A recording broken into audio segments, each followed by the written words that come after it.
Hello everyone good morning आज ये session रे आम आलोचना करवा pedagogy important previous year question गुड़िक एमें डिस्कस करवा। तो चलतु स्टार्ट करवा क्लास। तो फास्ट क्वेश्चन रही क्यों पाठ्यक्रम समयोजन विकल्प व्यवस्था नुहे। तो चार ऑप्शन देती तो भितर कौटा गोटे क्यों पाठ्यक्रम समयोजन विकल्प व्यवस्था कौटा नुहे। प्रतिस्थापन ना प्रति संतुलन ना बाद देवा ना फलाफल। रईट आंसर कौटा हम रईट आंसर जीव ऑप्शन नंबर डी फलाफल। फलाफल किंतु समयोजन विकल्प व्यवस्था नुहे ऑप्शन नंबर डी। तो नेक्स्ट देखा केउटी आदिवासी सामाजिक और सांस्कृतिक विशेषत्व नुहे।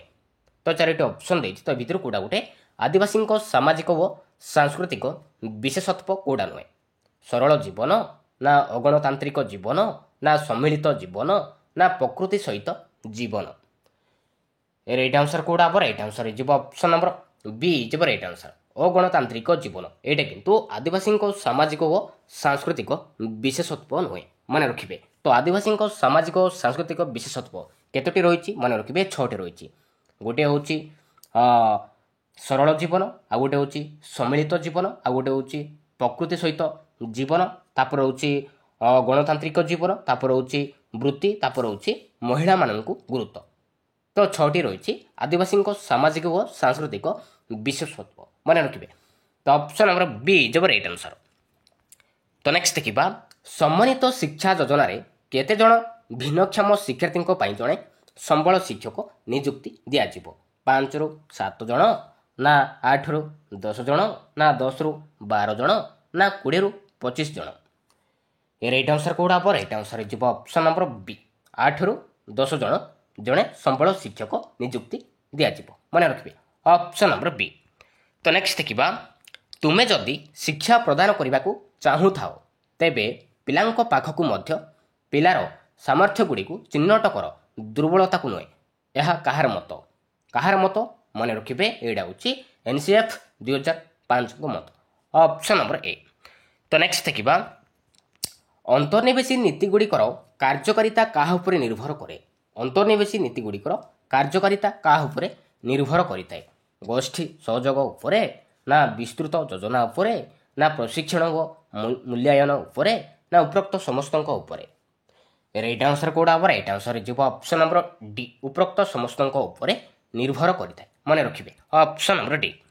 तो नेक्स्ट देखा शिक्षक दृष्टिबाधित पिलामानंक पई दृष्टि उपरे पर्यवेसित धारणा गुड़ी क्या उपरे पर्यवेसित धारणा को परिवर्तन करने उचित। श्रवण ना स्पर्श ना शुंघिबा ना उपरोक्त समस्त। रईट आंसर कौटा हम रईट आंसर जीव ऑप्शन नंबर डी उपरोक्त समस्त दृष्टि उपरे पर्यवेसित धारणा गुड़ी श्रवण स्पर्श तथा शुंघिबा उपरे पर्यवेसित धारणा गुड़ी परिवर्तन करिଥାଏ मन रखिए ऑप्शन नंबर डी। तो नेक्स्ट देखा आंशिक श्रवण बाधित शिक्षार्थी उपयुक्त श्रवण यंत्र व्यवस्था करने काहांको दायित्व। शिक्षार्थी दायित्व ना केवल पितामाता दायित्व ना विद्यालय कर्तृपक्ष दायित्व ना उभय बी ओ सी। रईट आंसर कौटा हम रईट आंसर जीव ऑप्शन नंबर डी उभय बी ओ सी मन रखिए केवल पितामाता दायित्व आउ विद्यालय कर्तृपक्ष दायित्व। तो ऑप्शन नंबर डी जीव रईट आंसर। तो नेक्स्ट देखा श्रवण बाधित पिलामानंक चिन्हटीकरण केउटी औपचारिक भावे नुहे। स्वतंत्र प्रशिक्षण ना श्रवण विशेषज्ञ ना शिक्षकों पर्यवेक्षण ना मनस्तत्वविद। रईट आंसर कौटा हम रईट आंसर जीव ऑप्शन नंबर सी शिक्षकों पर्यवेक्षण।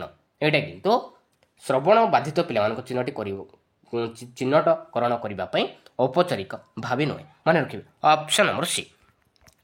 तो नेक्स्ट देखा बालिका शिक्षार विकास निमंते आम राज्य में क्यों पदक्षेप नियाଯାଇଛି। छात्री निवास निर्माण ना शिक्षक प्रशिक्षण ना पाठ्यक्रम बालक बालिका मध्य पार्थक्य दूरीकरण ना उपरोक्त समस्त। रईट आंसर कौटा हम रईट आंसर जीव ऑप्शन नंबर डी उपरोक्त समस्त उपरे पदक्षेप नियाଯାଇଛି मन रखिए ऑप्शन नंबर डी। तो नेक्स्ट देखा विद्यालय केउं कार्यटी करने को साधारणतः झील मानू कहुए। झाड़ू करवा ना झटी पकईवा ना पानी पीवा देवा ना उपरोक्त समस्त। राइट आंसर कोड आप राइट आंसर जीव ऑप्शन नंबर डी उपरोक्त समस्त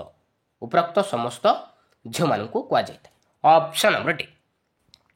तो नेक्स्ट देखा केउटी आदिवासी पिलांकर एक शिक्षा समस्या तो चार ये ऑप्शन देचे तो भितर कोड़ा गोटे आदिवासी पिलांकर एक शिक्षा समस्या सांस्कृतिक विभेदता ना परिवार व विद्यालय भाषा ना भौगोलिक परिस्थिति ना उपरोक्त समस्त राइट आंसर कोड़ा हम राइट आंसर जीव ऑप्शन नंबर डी उपरोक्त समस्त मन रखिए आदिवासी पिलांकर शिक्षा समस्या ऑप्शन नंबर डी।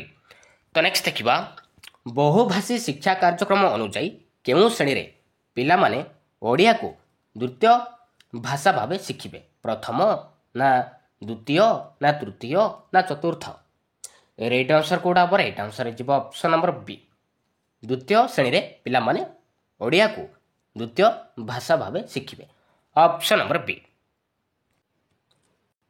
तो नेक्स्ट देखा जो शिक्षण को आमे मन रखिपर बहुदिन मन रखिपर एवं पूर्व पठित विषय को उपस्थापित हेले चिन्हवा यही सब प्रक्रिया को कौन कहुए विस्मरण कहुए ना स्मरण कहवा ना अभिज्ञता कहवा ना अनुभव कहवा ताको हम कहवा स्मरण शक्ति बोली कहवा ऑप्शन नंबर बी। तो नेक्स्ट देखा केउं मनस्तत्वविद वृद्धि व विकास उभय शिशु को एका अर्थ रे व्यवहार करिथांती राइट आंसर कोड़ा हम राइट आंसर जीव ऑप्शन नंबर डी गेसेल मतरे वृद्धि व विकास उभय शिशु को एका अर्थ रे व्यवहार करिथांती ऑप्शन नंबर डी। तो नेक्स्ट देखा शिखिबा पई व्यक्ति शारीरिक व मानसिक स्तर रे सुस्थ थिबा दरकार यह शिक्षण केउं तत्व उपरे आधारित एडा होची प्रयत्न प्रमाद तत्व उपरे आधारित ऑप्शन नंबर डी। तो नेक्स्ट देखा तो नेक्स्ट क्वेश्चन रही दौड़ा पहरिबा लेखिबा इत्यादि द्वारा कि प्रकार विकास साधित होता है सामाजिक ना पेशीय ना आवेगिक ना मानसिक मन रखिए एडा होची पेशीय कौशल विकास साधित होता है ऑप्शन नंबर बी। तो नेक्स्ट देखा केउं प्रक्रिया रे धारणा दीर्घस्थायी हुए ना केउं प्रक्रिया रे धारणा दीर्घस्थायी होई न थाए परीक्षण रे ना पर्यवेक्षण रे ना मुखस्थीकरण रे ना अर्थ प्रस्तुति शिक्षण रे राइट आंसर कोड़ा हम राइट आंसर जीव आपनकर ऑप्शन नंबर सी मुखस्थीकरण रे धारणा दीर्घस्थायी हुए ना ऑप्शन नंबर सी। तो नेक्स्ट देखा शिक्षादान को सरस सुंदर व फलप्रद करने कौन आवश्यक पड़े सूचना ना श्रेणी परिचालना ना उपकरण ना शिक्षक शिक्षार्थी संपर्क राइट आंसर कोड़ा हम राइट आंसर जीव ऑप्शन नंबर सी मन रखिए उपकरण शिक्षादान को सरस सुंदर व फलप्रद करने हेले उपकरणर अधिक आवश्यक पड़े मन रखिए ऑप्शन नंबर सी। तो नेक्स्ट देखा विश्लेषण ठीक विपरीत कार्यटी कौन हम मन रखिए संश्लेषण हम ऑप्शन नंबर बी। तो नेक्स्ट देखा केउं साधन व्यवहार करने द्वारा उपस्थित व्यवहार एक तुलनात्मक मान निर्धारण करा जाई परिबो नाही निर्धारण मापक ना जांच तालिका ना घटना विवरणी ना पर्यवेक्षण फद हे राइट आंसर कोड़ा हम राइट आंसर जीव ऑप्शन नंबर बी जांच तालिका मन रखिए जांच तालिका रे साधन व्यवहार करने द्वारा उपस्थित व्यवहार एक तुलनात्मक मान निर्धारण करा जाई परिबो नाही ऑप्शन नंबर बी। तो नेक्स्ट देखा शिक्षार्थी मान निर्दिष्ट शिक्षण दुर्बलता जानापी केउं परीक्षा कराए वार्षिक परीक्षा ना एकक परीक्षा ना क्रमोन्नति परीक्षा ना निदानात्मक परीक्षा राइट आंसर कोड़ा हम राइट आंसर जीव ऑप्शन नंबर डी निदानात्मक परीक्षा करा जाय थाए ऑप्शन नंबर डी। तो नेक्स्ट देखा केउंटी वस्तुनिष्ठ प्रश्न नुहे तो चारोटी ऑप्शन देछि तो भितर कोड़ा गोटे वस्तुनिष्ठ प्रश्न कोड़ा नुहे समयन प्रश्न ना मेलक प्रश्न ना बहु विकल्प प्रश्न ना मुक्त उत्तर मूलक प्रश्न राइट आंसर कोड़ा हम राइट आंसर जीव ऑप्शन नंबर डी मुक्त उत्तर मूलक प्रश्न यहाँ किंतु वस्तुनिष्ठ प्रश्न नुहे तो समयन प्रश्न हो गला मेलक प्रश्न हो गला बहु विकल्प प्रश्न हो गला मन रखिए ये सब हूँ वस्तुनिष्ठ प्रश्न किंतु मुक्त उत्तर मूलक प्रश्न किंतु नुहे यहाँ हूँ दीर्घ उत्तर मूलक प्रश्न मन रखिए। तो नेक्स्ट देखा शिक्षार्थी मान निर्दिष्ट शिक्षण दुर्बलता क्यों मूल्यन द्वारा करा जाए पाठनति क्रमिक ना व्यवस्थान द्वारा ନା ନୈଦାନିକ ଦ୍ୱାରା ନା ସମାପ୍ତି ସୂଚକ ଦ୍ୱାରା। ରାଇଟ୍ ଆନ୍ସର କୋଉଟା ହେବ? ରାଇଟ୍ ଆନ୍ସର ଯିବ ଅପସନ୍ ନମ୍ବର ସି, ନୈଦାନିକ ମୂଲ୍ୟାୟନ ଦ୍ୱାରା କରାଯାଏ। ଶିକ୍ଷାର୍ଥୀମାନଙ୍କ ନିର୍ଦ୍ଦିଷ୍ଟ ଶିକ୍ଷଣ ଦୁର୍ବଳତା ଜାଣିବାକୁ ହେଲେ ଆମେ ନୈଦାନିକ ମୂଲ୍ୟାୟନର ଦ୍ୱାରା କରାଯାଏ। Option number C. ତ ନେକ୍ସଟ ଦେଖିବା କେଉଁଟି ମନୋଭାବ ନୁହେଁ। ତ ଚାରିଟି ଅପସନ୍ ଦେଇଛି, ତ ଭିତରୁ କୋଉଟା ଗୋଟେ ମନୋଭାବ କୋଉଟା ନୁହେଁ? ଜାନ୍ତବ ନା ମାନସିକ ନା ସାମାଜିକ ନା ବ୍ୟକ୍ତିଗତ। ରାଇଟ୍ ଆନ୍ସର କୋଉଟା ହେବ? ରାଇଟ୍ ଆନ୍ସର ଯିବ ଅପସନ୍ ନମ୍ବର ଡି, ବ୍ୟକ୍ତିଗତ। ଏଇଟା କିନ୍ତୁ ମନୋଭାବ ନୁହେଁ। Option number D.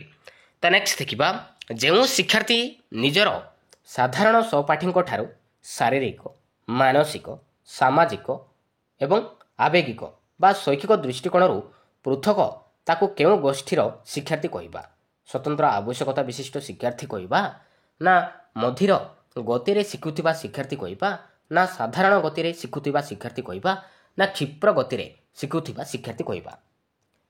ତାକୁ ଆମେ କହିବା ସ୍ୱତନ୍ତ୍ର ଆବଶ୍ୟକତା ବିଶିଷ୍ଟ ଶିକ୍ଷାର୍ଥୀ କୁହାଯାଏ। Option number A. ତ ନେକ୍ସଟ ଦେଖିବା ବେଶୀ ବୁଦ୍ଧି ସମ୍ପନ୍ନ ପିଲାଙ୍କ ବୁଦ୍ଧିଆଙ୍କ କେତେ? କେତେ ହେବ? ରାଇଟ୍ ଆନ୍ସର କୋଉଟା ହେବ? ରାଇଟ୍ ଆନ୍ସର ହେଇଯିବ ଅପସନ୍ ନମ୍ବର ବି, 110ରୁ 120। ତାକୁ ଆମେ କହିବା ବେଶୀ ବୁଦ୍ଧି ସମ୍ପନ୍ନ ପିଲା କହିଥାଉ। ଅପସନ୍ ନମ୍ବର ବି। ତ ନେକ୍ସଟ ଦେଖିବା କେଉଁଟି ପ୍ରତିଭାଶାଳୀ ଶିକ୍ଷାର୍ଥୀଙ୍କର କ୍ଷମତା ଅଟେ? ତ ଚାରିଟି ଅପସନ୍ ଦେଇଛି, ତ ଏ ଭିତରୁ କୋଉଟା ଗୋଟେ ପ୍ରତିଭାଶାଳୀ ଶିକ୍ଷାର୍ଥୀଙ୍କର କ୍ଷମତା କୋଉଟା? ବିଚାରଧାରାର ଅଧିକ ପ୍ରୟୋଗ ନା ଲକ୍ଷ୍ୟଭିତ୍ତିକ ଆଚରଣ ପ୍ରଦର୍ଶନ ନା ବିଶ୍ଳେଷଣ ଦକ୍ଷତା ପ୍ରଦର୍ଶନ ନା ଉପରୋକ୍ତ ସମସ୍ତ। ରାଇଟ୍ ଆନ୍ସର ଯିବ ଅପସନ୍ ନମ୍ବର ଡି, ଉପରୋକ୍ତ ସମସ୍ତ। ମନେ ରଖିବେ ପ୍ରତିଭାଶାଳୀ ଶିକ୍ଷାର୍ଥୀଙ୍କର କ୍ଷମତା ହେଉଛି ବିଚାରଧାରାର ଅଧିକ ପ୍ରୟୋଗ, ଲକ୍ଷ୍ୟଭିତ୍ତିକ ଆଚରଣ ପ୍ରଦର୍ଶନ, ବିଶ୍ଳେଷଣ ଦକ୍ଷତା ପ୍ରଦର୍ଶନ। ତ ନେକ୍ସଟ ଦେଖିବା ଶିକ୍ଷାର୍ଥୀ କୈନ୍ଦ୍ରିକ ଶିକ୍ଷାଦାନରେ କିଏ କେନ୍ଦ୍ରବିନ୍ଦୁ ଅଟେ? ଶିକ୍ଷାର୍ଥୀ କୈନ୍ଦ୍ରିକ ଶିକ୍ଷାଦାନରେ କିଏ କେନ୍ଦ୍ରବିନ୍ଦୁ ଅଟେ? ଶିକ୍ଷକ ନା ଶିକ୍ଷାର୍ଥୀ ନା ପାଠ୍ୟପୁସ୍ତକ ନା ଶିକ୍ଷଣ ଉପକରଣ? ରାଇଟ୍ ଆନ୍ସର କୋଉଟା ହେବ? ରାଇଟ୍ ଆନ୍ସର ହେଇଯିବ ଅପସନ୍ ନମ୍ବର ବି, ଶିକ୍ଷାର୍ଥୀ ନା ଶିକ୍ଷାର୍ଥୀ। ଶିକ୍ଷାର୍ଥୀ କୈନ୍ଦ୍ରିକ ଶିକ୍ଷାଦାନରେ ଶିକ୍ଷାର୍ଥୀ ହିଁ କେନ୍ଦ୍ରବିନ୍ଦୁ ଅଟେ। ଅପସନ୍ ନମ୍ବର ବି। ତ ନେକ୍ସଟ ଦେଖିବା ଅଭିଜ୍ଞତା ଭିତ୍ତିକ ପାଠ୍ୟକ୍ରମରେ କାହା ଉପରେ ଗୁରୁତ୍ୱ ଦିଆଯାଏ? ଅଭିଜ୍ଞତା ଭିତ୍ତିକ ପାଠ୍ୟକ୍ରମ ଉପରେ କାହା ଉପରେ ଗୁରୁତ୍ୱ ଦିଆଯାଏ? ଶିକ୍ଷକ ନା ଶିକ୍ଷାର୍ଥୀ ନା ପାଠ୍ୟପୁସ୍ତକ ନା ଶିକ୍ଷଣ ପ୍ରକ୍ରିୟା? ମନେ ରଖିବେ ଶିକ୍ଷାର୍ଥୀ ଉପରେ ଗୁରୁତ୍ୱ ଦିଆଯାଇଥାଏ। ଅପସନ୍ ନମ୍ବର ବି। ତ ନେକ୍ସଟ ଦେଖିବା ବିଷୟବସ୍ତୁ କୈନ୍ଦ୍ରିକ ଶିକ୍ଷାରେ କାହାର ବିକାଶ ଉପରେ ପ୍ରାଧାନ୍ୟ ଦିଆଯାଏ? ବିଷୟବସ୍ତୁ କୈନ୍ଦ୍ରିକ ଶିକ୍ଷାରେ କାହା ବିକାଶ ଉପରେ ପ୍ରାଧାନ୍ୟ ଦିଆଯାଏ? ବୌଦ୍ଧିକ ନା ଶାରୀରିକ ନା ସାମାଜିକ ନା ଆବେଗିକ? ରାଇଟ୍ ଆନ୍ସର କୋଉଟା ହେବ? ରାଇଟ୍ ଆନ୍ସର ହେଇଯିବ ଅପସନ୍ ନମ୍ବର ଏ, ବୌଦ୍ଧିକ ଉପରେ ପ୍ରାଧାନ୍ୟ ଦିଆଯାଏ। Option number A. ତ ନେକ୍ସଟ ଦେଖିବା ଆମ ରାଜ୍ୟରେ ପ୍ରାଥମିକ ସ୍ତର ପାଇଁ ଇଂରାଜୀ ବିଷୟରେ ଶିକ୍ଷକମାନଙ୍କୁ କେଉଁ ସଂସ୍ଥା ପ୍ରଶିକ୍ଷଣ ପ୍ରଦାନ କରାଯାଏ? ଅପେପା ନା ଟି&ଏସିଆରଟି ନା ELTI ନା NCT? ରାଇଟ୍ ଆନ୍ସର କୋଉଟା ହେବ? ରାଇଟ୍ ଆନ୍ସର ହେଇଯିବ ଅପସନ୍ ନମ୍ବର ସି, ELTI। ମନେ ରଖିବେ ଏହି ସଂସ୍ଥା ପ୍ରଶିକ୍ଷଣ ପ୍ରଦାନ କରାଯାଏ। Option number C. ତ ନେକ୍ସଟ ଦେଖିବା ନିମ୍ନୋକ୍ତ ପୁନର୍ବାଣ ଗୁଡ଼ିକୁ ମଧ୍ୟରୁ କେଉଁଟି ଅନ୍ୟମାନଙ୍କ ଠାରୁ ଅଲଗା? ପିଠି ଥାପୁଡ଼ାଇବା ନା ପ୍ରଶଂସା କରିବା ନା ପୁରସ୍କାର ଦେବା ନା ଭୁଲ ବାଛିବା? ରାଇଟ୍ ଆନ୍ସର କୋଉଟା ହେବ? ରାଇଟ୍ ଆନ୍ସର ଯିବ ଅପସନ୍ ନମ୍ବର ଡି, ଭୁଲ ବାଛିବା। ତ ଏମାନଙ୍କ ଠାରୁ ଅଲଗା ଅଛି। Option number D. ତ ନେକ୍ସଟ ଦେଖିବା କେଉଁଟି ସାପେକ୍ଷ ପ୍ରତିବର୍ତ୍ତ ମତବାଦ ସହ ସମ୍ପୃକ୍ତ ନୁହେଁ? ତ ଚାରିଟି ଅପସନ୍ ଦେଇଛି, ତ ଭିତରୁ କୋଉଟା ଗୋଟେ ସାପେକ୍ଷ ପ୍ରତିବର୍ତ୍ତ ମତବାଦ ସହ ସମ୍ପୃକ୍ତ କୋଉଟା ନୁହେଁ? ଅପସନ୍ ଏ ଦେଇଛି ନିର୍ଦ୍ଦିଷ୍ଟ ସମୟରେ ମଶା କାମୁଡ଼ିଲେ ମାରିଦେବା, ବିରେ ଦେଇଛି ପ୍ରଶ୍ନ ପଚାରିବା ପୂର୍ବରୁ ଶିଶୁ ଭୟଭୀତ ହେବା ନା ଖଟା ଦେଖିଲେ ପାଟିରୁ ଲାଳ ବହିବା ନା କଣ୍ଟା ଦେଖିଲେ ପାଦ ଉପରକୁ ଉଠିବା? ରାଇଟ୍ ଆନ୍ସର କୋଉଟା ହେବ? ରାଇଟ୍ ଆନ୍ସର ଯିବ ଅପସନ୍ ନମ୍ବର ବି, ପ୍ରଶ୍ନ ପଚାରିବା ପୂର୍ବରୁ ଶିଶୁ ଭୟଭୀତ ହେବା। ଏଇଟା କିନ୍ତୁ ସାପେକ୍ଷ ପ୍ରତିବର୍ତ୍ତ ମତବାଦ ସହ ସମ୍ପୃକ୍ତ ନୁହେଁ। ଅପସନ୍ ନମ୍ବର ବି। ତ ନେକ୍ସଟ ଦେଖିବା ଶିକ୍ଷଣ ହେଉଛି ଡ୍ୟାସ୍। ଶିକ୍ଷଣ କ'ଣ? ଗୋଟେ ଶାରୀରିକ ପରିବର୍ତ୍ତନ ନା ଆଚରଣ ପରିବର୍ତ୍ତନ ନା ସମ୍ବେଦନଶୀଳତାର ପରିବର୍ତ୍ତନ ନା ଅଦ୍ୱିତୀୟ ଭାବନାର ପରିପ୍ରକାଶ?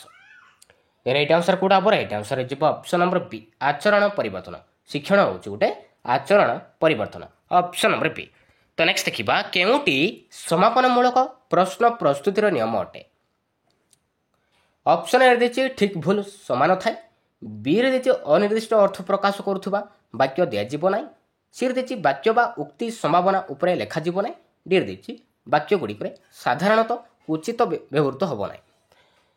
ରାଇଟ୍ ଆନ୍ସର କେଉଁଟା ହେବ? ରାଇଟ୍ ଆନ୍ସର ଯିବ ଅପସନ୍ ନମ୍ବର ବି, ଅନିର୍ଦ୍ଦିଷ୍ଟ ଅର୍ଥ ପ୍ରକାଶ କରୁଥିବା ବାକ୍ୟ ଦିଆଯିବ ନାହିଁ। ଏଇଟା ହେଉଛି ସମାପନମୂଳକ ପ୍ରଶ୍ନ ପ୍ରସ୍ତୁତିର ନିୟମ ଅଟେ। ଅପସନ୍ ନମ୍ବର ବି।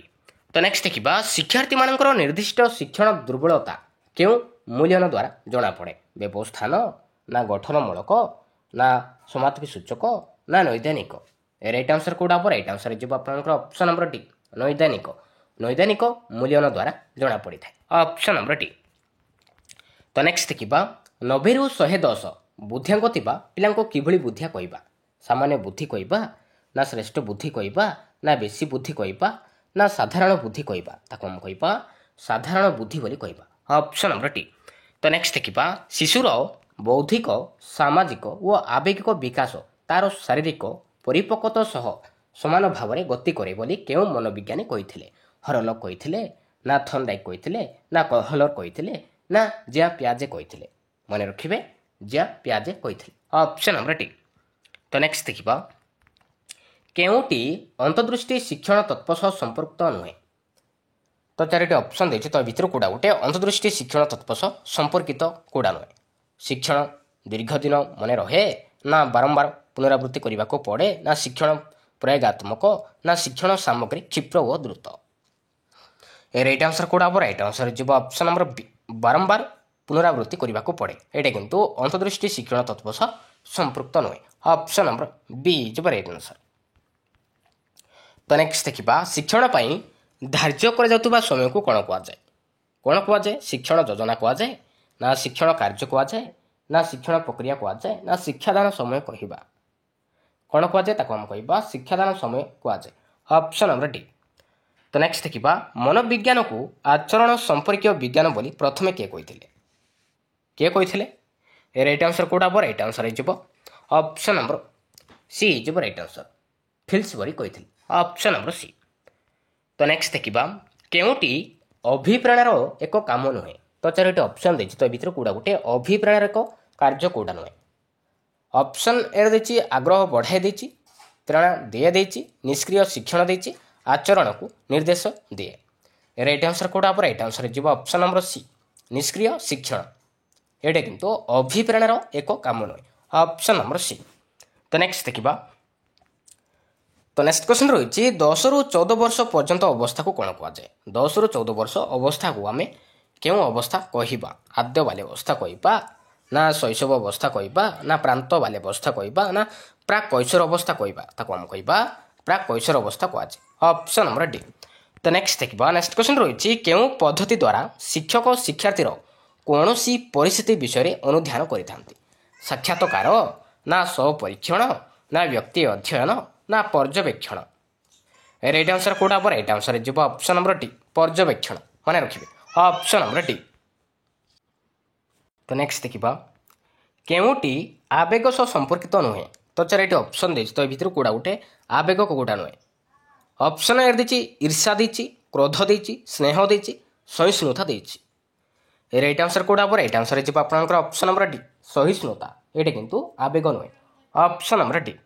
ତ ନେକ୍ସଟ ଦେଖିବା କେଉଁ କ୍ରୀଡ଼ାରେ ଶିଶୁ ନିଜ ଇଚ୍ଛା ଅନୁସାରେ କାର୍ଯ୍ୟ କରିବା ଯେଉଁ କ୍ରୀଡ଼ାରେ ଶିଶୁ ନିଜ ଇଚ୍ଛା ଅନୁସାରେ କାର୍ଯ୍ୟ କରିପାରେ ନାହିଁ ସେହି କ୍ରୀଡ଼ାକୁ କ'ଣ କୁହାଯାଏ? ଉତ୍ପାଦନୀୟ କୁହାଯାଏ ନା ଗଠନମୂଳକ କହିବା ନା ନିୟନ୍ତ୍ରିତ କହିବା ନା ବାସ୍ତବିକ କହିବା? ତାକୁ ଆମେ କହିବା ନିୟନ୍ତ୍ରିତ କ୍ରୀଡ଼ା ବୋଲି କହିବା। ଯେଉଁ କ୍ରୀଡ଼ାରେ ଶିଶୁ ନିଜ ଇଚ୍ଛା ଅନୁସାରେ କାର୍ଯ୍ୟ କରିପାରେ ନାହିଁ ସେହି କ୍ରୀଡ଼ାକୁ ଆମେ କହିବା ନିୟନ୍ତ୍ରିତ କ୍ରୀଡ଼ା ବୋଲି କହିଥାଉ। Option number C.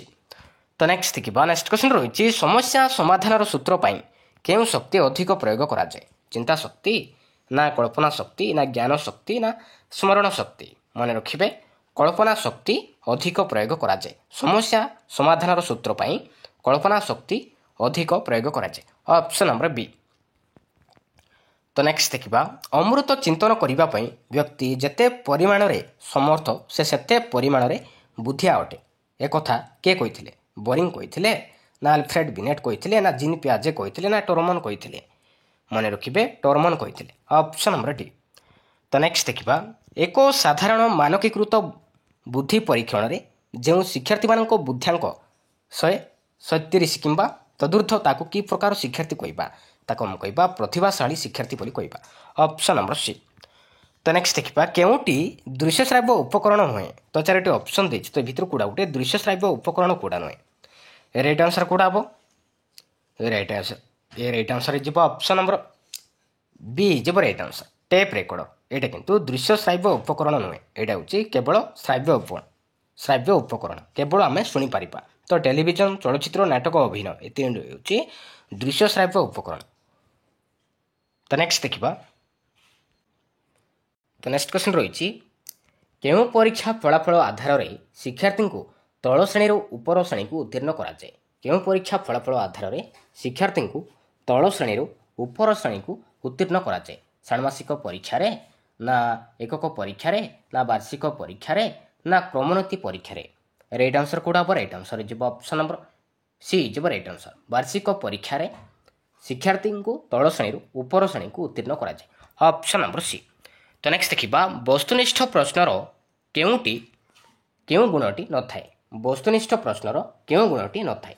বৈধতা, না ব্যক্তিনিষ্ঠতা, না বিশ্বস্ততা, না বস্তুনিষ্ঠতা?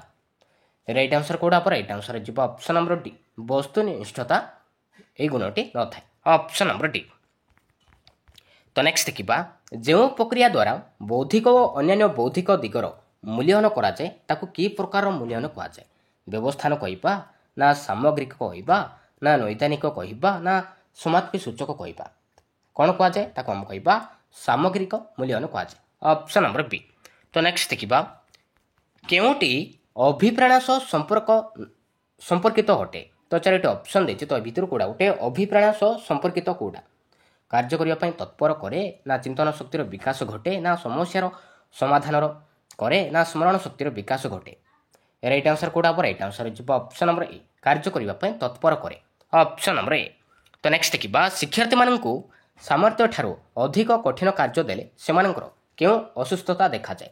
ଶାରୀରିକ, ନା ମାନସିକ, ନା ଅନଗ୍ରସରତା, ନା ମନ୍ଥରତା? ମନେ ରଖିବେ ମାନସିକ ଅସୁସ୍ଥତା ଦେଖାଯାଏ। Option number P. ତ ନେକ୍ସଟ ଦେଖିବା ପ୍ରତିଭାଶାଳୀ ଶିକ୍ଷାର୍ଥୀଙ୍କର ବୁଦ୍ଧ୍ୟାଙ୍କ ପ୍ରାୟ କେତେ ହେବ? ଏ ରାଇଟ୍ ଆନ୍ସର କୋଉଟା ହେବ? ରାଇଟ୍ ଆନ୍ସର ଯିବ ଅପସନ୍ ନମ୍ବର ଡି ଯିବ ରାଇଟ୍ ଆନ୍ସର। 130ରୁ ଅଧିକ ତାକୁ ଆମେ କହିବା ପ୍ରତିଭାଶାଳୀ ଶିକ୍ଷାର୍ଥୀ କହିବା। ତ ନେକ୍ସଟ ଦେଖିବା ସମସ୍ତ ଶିକ୍ଷାର୍ଥୀମାନଙ୍କ ମଧ୍ୟରୁ କେତେ ଶତକଡ଼ା ପ୍ରତିଭାଶାଳୀ ଶିକ୍ଷାର୍ଥୀ ଅଟନ୍ତି? କେତେ ଶତକଡ଼ା? ଏ ରାଇଟ୍ ଆନ୍ସର କୋଉଟା ହେବ? ରାଇଟ୍ ଆନ୍ସର ଯିବ ଅପସନ୍ ନମ୍ବର ବି। ଶତକଡ଼ା 3ରୁ 5 ଶତକଡ଼ା ପ୍ରତିଭାଶାଳୀ ଶିକ୍ଷାର୍ଥୀ ଅଟନ୍ତି। ଅପସନ୍ ନମ୍ବର ବି। ତ ନେକ୍ସଟ ଦେଖିବା କେଉଁଟି ଶିଶୁ କୈନ୍ଦ୍ରିକ ଶିକ୍ଷାଦାନ ବ୍ୟବସ୍ଥା ଅଟେ? ତ 4ଟି ଅପସନ୍ ଦେଇଛି, ତ ଭିତରୁ କୋଉଟା ଗୋଟେ ଶିଶୁ କୈନ୍ଦ୍ରିକ ଶିକ୍ଷାଦାନ ବ୍ୟବସ୍ଥା କୋଉଟା? ରାଇଟ୍ ଆନ୍ସର କୋଉଟା ହେବ? ରାଇଟ୍ ଆନ୍ସର ଯିବ ଅପସନ୍ ନମ୍ବର ସି ଯିବ ରାଇଟ୍ ଆନ୍ସର। ଶିକ୍ଷଣ ପାଇଁ ଶିକ୍ଷକ ସହାୟକ। ମନେ ରଖିବେ ଏଇଟା ହେଉଛି ଶିଶୁ କୈନ୍ଦ୍ରିକ ଶିକ୍ଷାଦାନ ବ୍ୟବସ୍ଥା ଅଟେ। Option number C. ତ ନେକ୍ସଟ ଦେଖିବା ପ୍ରକଳ୍ପ ଭିତ୍ତିକ ପାଠ୍ୟକ୍ରମ ଉପରେ କିଏ ଗୁରୁତ୍ୱ ଦେଇଥିଲେ? ଜନ୍ ଡୁଇ, ନା କିଲପାଟ୍ରିକ୍, ନା ମଣ୍ଟେସୋରି, ନା ମହାତ୍ମା ଗାନ୍ଧୀ? ରାଇଟ୍ ଆନ୍ସର କୋଉଟା ହେବ? ରାଇଟ୍ ଆନ୍ସର ଯିବ ଅପସନ୍ ନମ୍ବର ଏ ଜନ୍ ଡୁଇ। ପ୍ରକଳ୍ପ ଭିତ୍ତିକ ପାଠ୍ୟକ୍ରମ ଉପରେ ଜନ୍ ଡୁଇ ଗୁରୁତ୍ୱ ଦେଇଥିଲେ। Option number A. ତ ନେକ୍ସଟ ଦେଖିବା କର୍ମଭିତ୍ତିକ ଶିକ୍ଷା କାହା ଉପରେ ଗୁରୁତ୍ୱ ଦିଏ?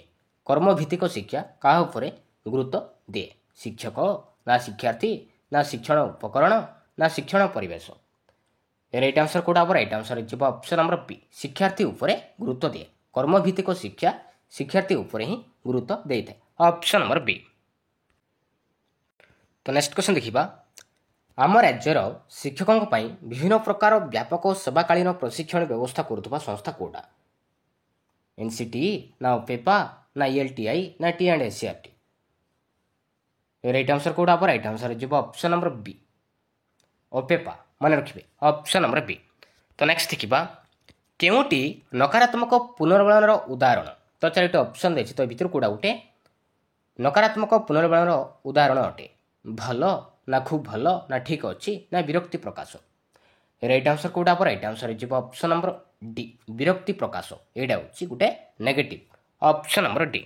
ତ ନେକ୍ସଟ ଦେଖିବା ପ୍ରଯତ୍ନ ପ୍ରମାଦ ତତ୍ପର ପ୍ରବର୍ତ୍ତକ କିଏ?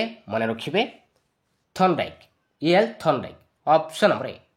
ତ ନେକ୍ସଟ ଦେଖିବା ଅଭିବୃଦ୍ଧି ହେଉଛି ଏକ ଡେସ୍ ପ୍ରକ୍ରିୟା ଗୋଟେ ଗୁଣାତ୍ମକ ପ୍ରକ୍ରିୟା ନା ଜୈବିକ ପ୍ରକ୍ରିୟା ନା ଲକ୍ଷ୍ୟାଭିମୁଖୀ ପ୍ରକ୍ରିୟା ନା ଆଚରଣଗତ ପରିବର୍ତ୍ତନ ପ୍ରକ୍ରିୟା। ରାଇଟ୍ ଆନ୍ସର କୋଉଟା ହେବ? ରାଇଟ୍ ଆନ୍ସର ଯିବ ଅପସନ୍ ନମ୍ବର ବି। ଅଭିବୃଦ୍ଧି ହେଉଛି ଏକ ଜୈବିକ ପ୍ରକ୍ରିୟା ଅଟେ। ଅପସନ୍ ନମ୍ବର ବି। ତ ନେକ୍ସଟ ଦେଖିବା କେଉଁଟି ସମାପନ ପ୍ରଶ୍ନର ଉଦାହରଣ? ତ ଚାରିଟି ଅପସନ୍ ଦେଇଛି, ତ ଭିତରୁ କୋଉଟା ଗୋଟେ ସମାପନ ପ୍ରଶ୍ନର ଉଦାହରଣ କୋଉଟା?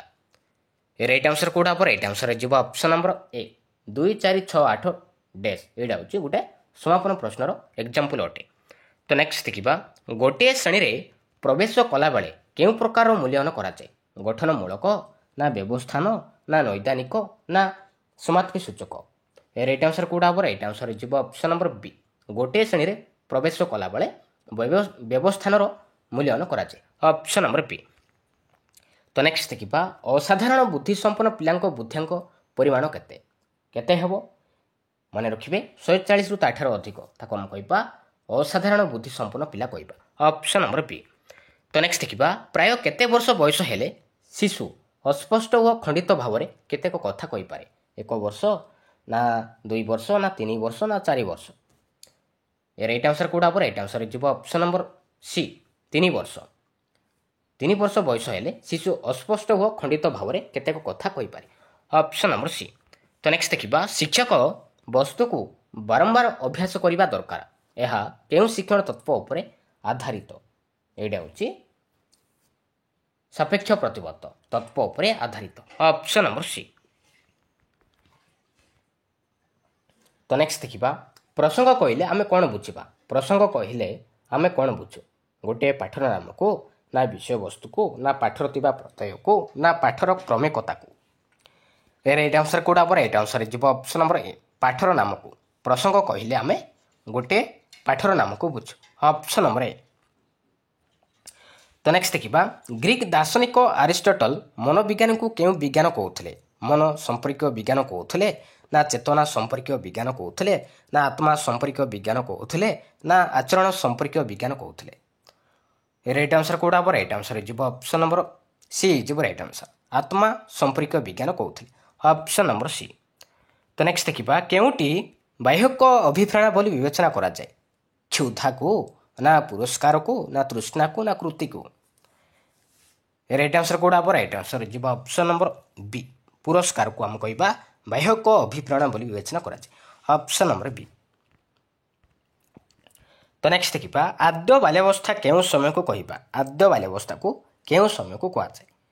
କେଉଁ ସମୟକୁ କହିବା? ତାକୁ ଆମେ କହିବା 2ରୁ 6 ବର୍ଷକୁ ଆମେ କହିବା ଆଦ୍ୟ ବାଲ୍ୟାବସ୍ଥା କହିବା।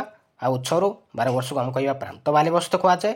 ଆଉ 10ରୁ 14 ବର୍ଷକୁ ଆମେ କହିବା ପ୍ରାକ୍ କୈଶୋର ଅବସ୍ଥା। ଆଉ 13ରୁ 18 ବର୍ଷକୁ ଆମେ କହିବା କୈଶୋର ଅବସ୍ଥା କହିବା। ମନେ ରଖିବେ। ତ ନେକ୍ସଟ ଦେଖିବା କୌଣସି ବିଷୟରେ ବସ୍ତୁନିଷ୍ଠ ତଥ୍ୟ ସଂଗ୍ରହ ନିମନ୍ତେ ଶିକ୍ଷକ କେଉଁ ପଦ୍ଧତି ଅବଲମ୍ବନ କରନ୍ତି? ସ୍ୱପରୀକ୍ଷଣ ନା ସାକ୍ଷାତକାର ନା ବ୍ୟକ୍ତି ଅଧ୍ୟୟନ ନା ପର୍ଯ୍ୟବେକ୍ଷଣ? ରାଇଟ୍ ଆନ୍ସର କୋଉଟା ହେବ? ରାଇଟ୍ ଆନ୍ସର ଯିବ ଅପସନ୍ ନମ୍ବର ବି ସାକ୍ଷାତକାର ପଦ୍ଧତି ଅବଲମ୍ବନ କରନ୍ତି। ଅପସନ୍ ନମ୍ବର ବି। ତ ନେକ୍ସଟ ଦେଖିବା ନିଜର ସଫଳତାରେ ଶିକ୍ଷାର୍ଥୀ ନିଜର କେଉଁ ଆବେଗଟି ପ୍ରକାଶ କରେ? କୌତୂହଳ ନା ପ୍ରେମ ନା ଆନନ୍ଦ ନା ଅନୁରାଗ? ରାଇଟ୍ ଆନ୍ସର କୋଉଟା ହେବ? ରାଇଟ୍ ଆନ୍ସର ଯିବ ଅପସନ୍ ନମ୍ବର ସି ଆନନ୍ଦ ନା ଆନନ୍ଦ ଆବେଗଟି ପ୍ରକାଶ କରେ ନିଜର ସଫଳତାର। Option number C. ତ ନେକ୍ସଟ ଦେଖିବା କେଉଁ କାର୍ଯ୍ୟ ନିଜେ କରି ସେଥିରୁ ବ୍ୟକ୍ତି ଆନନ୍ଦ ପାଏ ତାକୁ କେଉଁ କ୍ରୀଡ଼ା କୁହାଯାଏ? ସକ୍ରିୟ ନା ନିଷ୍କ୍ରିୟ ନା ମୁକ୍ତ ନା ନିୟନ୍ତ୍ରିତ? ତାକୁ ଆମେ କହିବା ସକ୍ରିୟ କ୍ରୀଡ଼ା ବୋଲି କହିବା। Option number A. ତ ନେକ୍ସଟ ଦେଖିବା କେଉଁ ଚିନ୍ତନ ପ୍ରକ୍ରିୟା ଦ୍ୱାରା ବିଭିନ୍ନ ସମସ୍ୟାର ସମାଧାନ ହୁଏ ତାକୁ କ'ଣ କୁହାଯାଏ? ଚିନ୍ତନ ଶକ୍ତି ନା କଳ୍ପନା ଶକ୍ତି ନା ସୃଜନ ଶକ୍ତି ନା ସହନ ଶକ୍ତି? ତାକୁ ଆମେ କହିବା ସୃଜନ ଶକ୍ତି ବୋଲି କହିବା। Option number C. ତ ନେକ୍ସଟ ଦେଖିବା କେଉଁଟି ସ୍ପିୟରମାନଙ୍କ ବୁଦ୍ଧି ସମ୍ପର୍କୀୟ ସଂଜ୍ଞା? ସ୍ପିୟରମାନଙ୍କ ବୁଦ୍ଧି ସମ୍ପର୍କୀୟ ସଂଜ୍ଞା କୋଉଟା? ଅପସନ୍ ଏରେ ଦେଇଛି ବୁଦ୍ଧି ହେଉଛି ଜନ୍ମଗତ ସାଧାରଣ ଓ ଜ୍ଞାନଗତ ସାମର୍ଥ୍ୟ।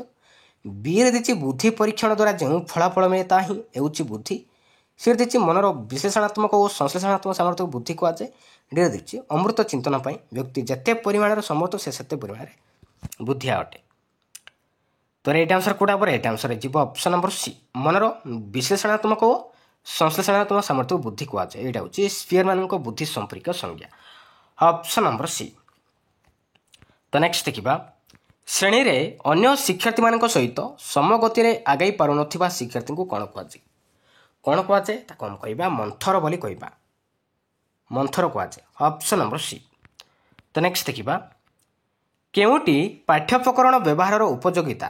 ତ ଚାରିଟି ଅପସନ୍ ଦେଇଛି, ତ ଭିତରୁ କେଉଁଟା ଗୋଟେ ପାଠ୍ୟୋପକରଣର ବ୍ୟବହାରର ଉପଯୋଗିତା କେଉଁଟା? ଅପସନ୍ ଏ ଦେଇଛି ଶିକ୍ଷଣ ପ୍ରକ୍ରିୟାକୁ ସହଜ କରିବା, ନା ପ୍ରସଙ୍ଗକୁ ସ୍ପଷ୍ଟ କରିବା, ନା ଶିକ୍ଷକଙ୍କ ବିଷୟଗତ ଜ୍ଞାନ ବୃଦ୍ଧି କରିବା, ନା ଉପକରଣ ପ୍ରକାର ଭେଦ। ରାଇଟ୍ ଆନ୍ସର କେଉଁଟା ହେବ? ରାଇଟ୍ ଆନ୍ସର ଯିବ ଅପସନ୍ ନମ୍ବର ଏ, ଶିକ୍ଷଣ ପ୍ରକ୍ରିୟାକୁ ସହଜ କରିବା। Option number A. ତ ନେକ୍ସଟ ଦେଖିବା ପ୍ରଦର୍ଶନ ଉପକରଣ ଦ୍ୱାରା କେଉଁଟି ସାଧିତ ହୁଏ?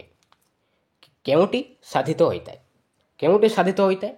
ଖବରକାଗଜ କାଟି ଆଣି ସମ୍ବାଦ ପରିବେଷଣ କରାଯାଏ, ନା ଦୃଷ୍ଟି ଶକ୍ତି ଅତି ପ୍ରଖର ହୁଏ, ନା ଉଭୟ ଦୃଷ୍ଟି ଓ ଶ୍ରବଣ ଶକ୍ତି ବଢ଼େ, ନା ଶ୍ରବଣ ଶକ୍ତି ଅତି ପ୍ରଖର ହୋଇଥାଏ? ରାଇଟ୍ ଆନ୍ସର ହେଇଯିବ ଅପସନ୍ ନମ୍ବର ଏ, ଖବରକାଗଜକୁ କାଟି ଆଣି ସମ୍ବାଦ ପରିବେଷଣ କରାଯାଏ। Option number A. ତ ନେକ୍ସଟ ଦେଖିବା କେଉଁଟି ପାରଦର୍ଶିତା ଶିକ୍ଷଣ ସର୍ତ୍ତ ନୁହେଁ? ତ ଚାରିଟି ଅପସନ୍ ଦେଇଛି, ତ ଭିତରୁ କେଉଁଟା ଗୋଟେ ପାରଦର୍ଶିତା ଶିକ୍ଷଣ ସର୍ତ୍ତ କେଉଁଟା ନୁହେଁ? ଶିକ୍ଷାର୍ଥୀ ପୂର୍ବାନୁଭୂତି, ନା ବିକଳ୍ପ ପାଠ୍ୟପୁସ୍ତକ ବ୍ୟବହାର, ନା ଶିକ୍ଷାର୍ଥୀ କିପରି ଓ କେତେ ଦୂର ଅଭିପ୍ରେରିତ, ନା ଶିକ୍ଷାର୍ଥୀ କେଉଁ ପ୍ରକାର ନିର୍ଦ୍ଦେଶନା ପ୍ରାପ୍ତ? ରାଇଟ୍ ଆନ୍ସର କେଉଁଟା ହେବ? ରାଇଟ୍ ଆନ୍ସର ହେଇଯିବ ଅପସନ୍ ନମ୍ବର ବି, ବିକଳ୍ପ ପାଠ୍ୟପୁସ୍ତକ ବ୍ୟବହାର। ଏଇଟା କିନ୍ତୁ ପାରଦର୍ଶିତା ଶିକ୍ଷଣ ସର୍ତ୍ତ ନୁହେଁ। ଅପସନ୍ ନମ୍ବର ବି। ତ ନେକ୍ସଟ ଦେଖିବା କେଉଁଟି କରିବା ଦ୍ୱାରା ଉଦ୍ଦୀପକ ଓ ପ୍ରତିକ୍ରିୟା ମଧ୍ୟରେ ସଂଯୋଗ ଦୃଢ଼ୀଭୂତ ହୁଏ? କାର୍ଯ୍ୟ ପାଇଁ ପ୍ରସ୍ତୁତି ଥିଲେ, ନା ବାରମ୍ବାର ଅଭ୍ୟାସ କଲେ, ନା ଫଳାଫଳ ପ୍ରକାଶ କଲେ, ନା କାର୍ଯ୍ୟରେ ସାଦୃଶ୍ୟ ଥିଲେ? ରାଇଟ୍ ଆନ୍ସର ହେଇଯିବ ଅପସନ୍ ନମ୍ବର ବି, ବାରମ୍ବାର ଅଭ୍ୟାସ କଲେ। ବାରମ୍ବାର ଅଭ୍ୟାସ କଲେ ଉଦ୍ଦୀପକ ଓ ପ୍ରତିକ୍ରିୟା ମଧ୍ୟରେ ସଂଯୋଗ ଦୃଢ଼ୀଭୂତ ହୁଏ। ଅପସନ୍ ନମ୍ବର ବି। ତ ନେକ୍ସଟ ଦେଖିବା ନିରବଚ୍ଛିନ୍ନ ସମ୍ଭାପକ ମୂଲ୍ୟାୟନ ଦ୍ୱାରା କ'ଣ ପରିମାପ କରାଯାଏ? ସୃଜନ ଶକ୍ତିର ବିକାଶ, ନା ସାମଗ୍ରିକ ବିକାଶ, ନା ବୌଦ୍ଧିକ ଦିଗର ବିକାଶ, ନା ଅନ୍ୟାନ୍ୟ ବୌଦ୍ଧିକ ଦିଗର ବିକାଶ? ରାଇଟ୍ ଆନ୍ସର ଯିବ ଆପଣଙ୍କ ଅପସନ୍ ନମ୍ବର ବି ଯିବ ରାଇଟ୍ ଆନ୍ସର, ସାମଗ୍ରିକ ବିକାଶ ଦ୍ୱାରା ପରିମାପ କରାଯାଏ।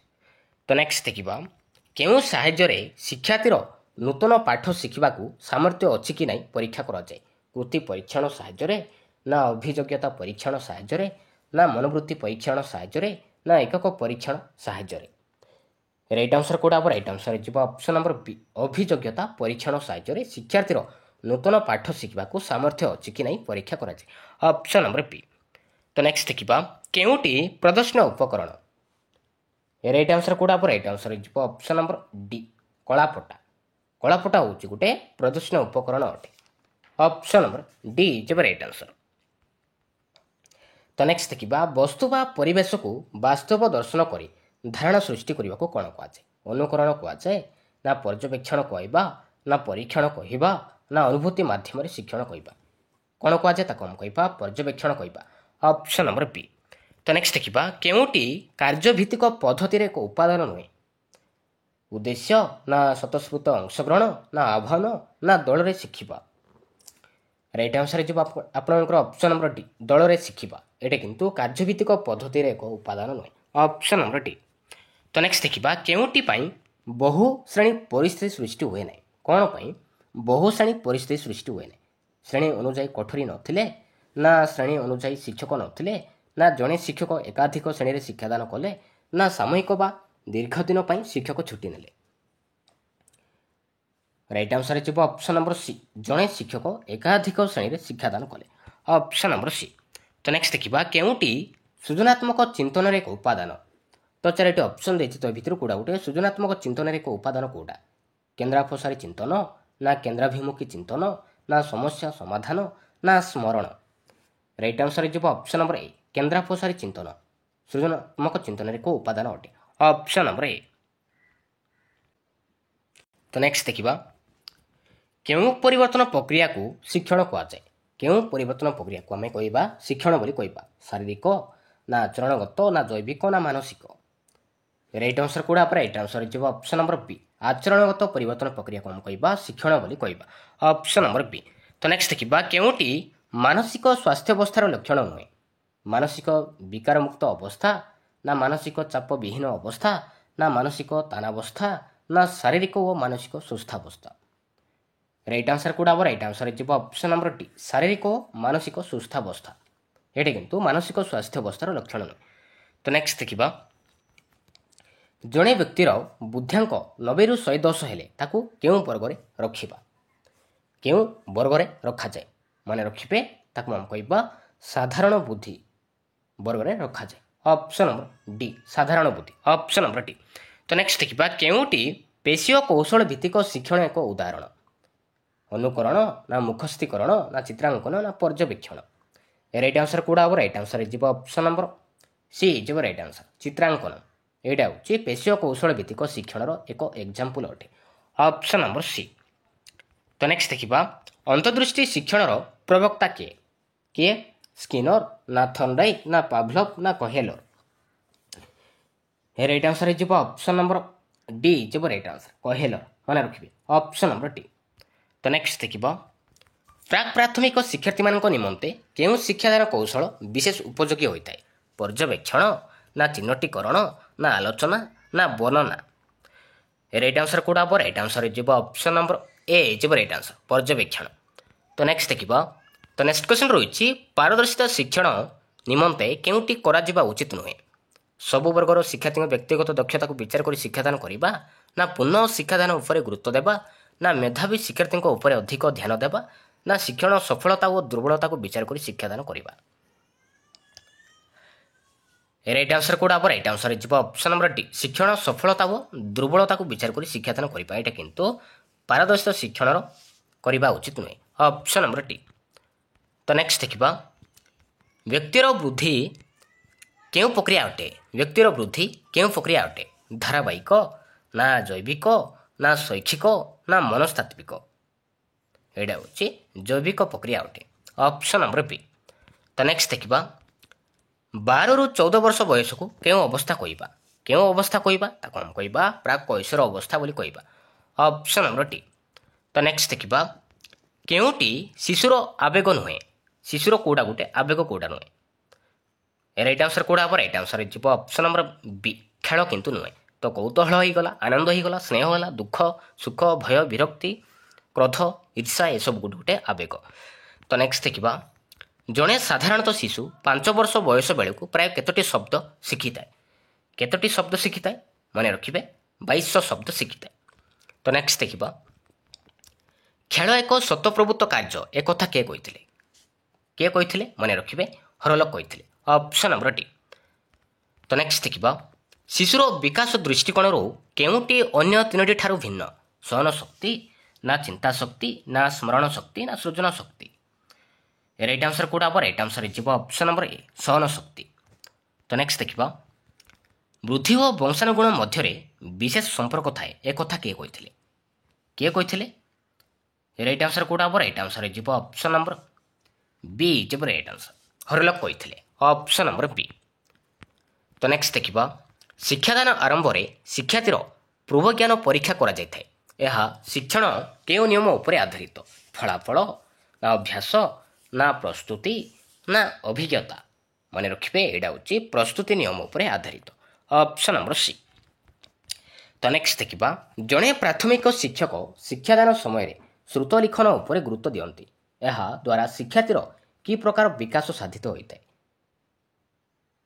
ସାମାଜିକ ନା ମାନସିକ ନା ପେଶୀୟ ନା ବୌଦ୍ଧିକ ରାଇଟ୍ ଆନ୍ସର ହେଇଯିବ ଅପସନ୍ ନମ୍ବର ସି ପେଶୀୟ ବିକାଶ ସାଧିତ ହୋଇଥାଏ ଅପସନ୍ ନମ୍ବର ସି। ତ ନେକ୍ସଟ ଦେଖିବା ପ୍ରାଥମିକ ଶିକ୍ଷାର୍ଥୀମାନଙ୍କର ଶିକ୍ଷଣଗତ ଦୁର୍ବଳତା ଦୂର କରିବା ନିମନ୍ତେ ଜଣେ ପ୍ରାଥମିକ ଶିକ୍ଷକ କେଉଁଟି ଉପରେ ଗୁରୁତ୍ୱ ଦେବେ ପାଠ୍ୟପୁସ୍ତକ ଉପରେ ନା ଶିକ୍ଷା ଉପକରଣ ଉପରେ ନା ମୁଖସ୍ଥୀକରଣ ଉପରେ ନା ଆଲୋଚନା ଓ ବର୍ଣ୍ଣନା ଉପରେ ରାଇଟ୍ ଆନ୍ସର ହେଇଯିବ ଅପସନ୍ ନମ୍ବର ଡି ଆଲୋଚନା ଓ ବର୍ଣ୍ଣନା ଉପରେ ଗୁରୁତ୍ୱ ଦେବେ ଅପସନ୍ ନମ୍ବର ଡି। ତ ନେକ୍ସଟ ଦେଖିବା କେଉଁଟି ଏକକ ପାଠ୍ୟ ଯୋଜନାର ଉପାଦାନ ନୁହେଁ ତ 4ଟି ଅପସନ୍ ଦେଇଛି ତ ଭିତରୁ କୋଉଟା ଗୋଟେ ଏକକ ପାଠ୍ୟ ଯୋଜନାର ଉପାଦାନ କୋଉଟା ନୁହେଁ ମୁଖ୍ୟ ଧାରଣା ନା ଉପଧାରଣା ନା ଉପକରଣ ନା ଶ୍ରେଣୀ ପରିଚାଳନା ରାଇଟ୍ ଆନ୍ସର ଯିବ ଅପସନ୍ ନମ୍ବର ଡି ଶ୍ରେଣୀ ପରିଚାଳନା ଏକକ ପାଠ୍ୟ ଯୋଜନାର ଉପାଦାନ ନୁହେଁ ଅପସନ୍ ନମ୍ବର ଡି। ତ ନେକ୍ସଟ ଦେଖିବା କେଉଁଟି ସୃଜନଶୀଳତାର ସୂଚକ ନୁହେଁ ତ 4ଟି ଅପସନ୍ ଦେଇଛି ତ ଭିତରୁ କୋଉଟା ଗୋଟେ ସୃଜନଶୀଳତାର ସୂଚକ କୋଉଟା ନୁହେଁ ଚିନ୍ତନ ନା ମେଳନ ନା ବିଶ୍ଳେଷଣ ନା ସଂଶ୍ଳେଷଣ ରାଇଟ୍ ଆନ୍ସର କୋଉଟା ହେବ ରାଇଟ୍ ଆନ୍ସର ଯିବ ଅପସନ୍ ନମ୍ବର ବି ମେଳନ ନୁହେଁ ଅପସନ୍ ନମ୍ବର ବି। ତ ନେକ୍ସଟ ଦେଖିବା ମୂଲ୍ୟହୀନ ଦୃଷ୍ଟିକୋଣରୁ କେଉଁଟି ଅନ୍ୟ ତିନୋଟି ଠାରୁ ଭିନ୍ନ? ରେଟିଂ ସ୍କେଲ୍, ନା ପ୍ରୋଗ୍ରେସ୍ କାର୍ଡ଼, ନା ଚେକ୍ ଲିଷ୍ଟ, ନା ପ୍ରଶ୍ନଗୁଚ୍ଛ? ରାଇଟ୍ ଆନ୍ସର କେଉଁଟା ହେବ? ରାଇଟ୍ ଆନ୍ସର ଯିବ ଅପସନ୍ ନମ୍ବର ବି, ପ୍ରୋଗ୍ରେସ୍ କାର୍ଡ଼, ଅପସନ୍ ନମ୍ବର ବି। ତ ନେକ୍ସଟ ଦେଖିବା, କେଉଁଟି ଦ୍ୱାରା ଶିକ୍ଷଣଗତ ଦୋଷ ଦୁର୍ବଳତା ପରିମାପ କରାଯାଏ? ବାର୍ଷିକ ପରୀକ୍ଷା ଦ୍ୱାରା, ନା ଏକକ ପରୀକ୍ଷା ଦ୍ୱାରା, ନା ନିଦାନାତ୍ମକ ପରୀକ୍ଷା ଦ୍ୱାରା, ନା କ୍ରମୋନ୍ନତି ପରୀକ୍ଷା ଦ୍ୱାରା? ରାଇଟ୍ ଆନ୍ସର ଯିବ ଅପସନ୍ ନମ୍ବର ସି, ନିଦାନାତ୍ମକ ପରୀକ୍ଷା ଦ୍ୱାରା ଶିକ୍ଷଣଗତ ଦୋଷ ଦୁର୍ବଳତା ପରିମାପ କରାଯାଏ। ତ ନେକ୍ସଟ ଦେଖିବା, କେଉଁଟି ବସ୍ତୁନିଷ୍ଠ ପ୍ରଶ୍ନ ସହ ସମ୍ପର୍କିତ ନୁହେଁ? ତ ଚାରିଟି ଅପସନ୍ ଦେଇଛି, ତ ଭିତରୁ କେଉଁଟା ଗୋଟେ ବସ୍ତୁନିଷ୍ଠ ପ୍ରଶ୍ନ ସହ ସମ୍ପର୍କ ନୁହେଁ? ସାମଗ୍ରିକ ଶିକ୍ଷଣ ପରିମାପ, ନା 4-5 ବିକଳ୍ପ ଉତ୍ତର ଥାଏ, ନା ସହଜରେ ମୂଲ୍ୟାୟନ କରିହୁଏ, ନା ପରୀକ୍ଷା ପରିଚାଳନା ସହଜ ହୁଏ? ରାଇଟ୍ ଆନ୍ସର ଯିବ ଅପସନ୍ ନମ୍ବର ଡି, ପରୀକ୍ଷା ପରିଚାଳନା ସହଜ ହୁଏ। ଏଇଟା କିନ୍ତୁ ବସ୍ତୁନିଷ୍ଠ ପ୍ରଶ୍ନ ସହ ସମ୍ପର୍କ ନୁହେଁ। ତ ନେକ୍ସଟ ଦେଖିବା, ପ୍ରବେଶିକା ପରୀକ୍ଷା କେଉଁ ପ୍ରକାର ମୂଲ୍ୟାୟନ? ସାମଗ୍ରିକ, ନା ନୈଦାନିକ, ନା ପାଠନୀତି କ୍ରମିକ, ନା ବ୍ୟବସ୍ଥାନ?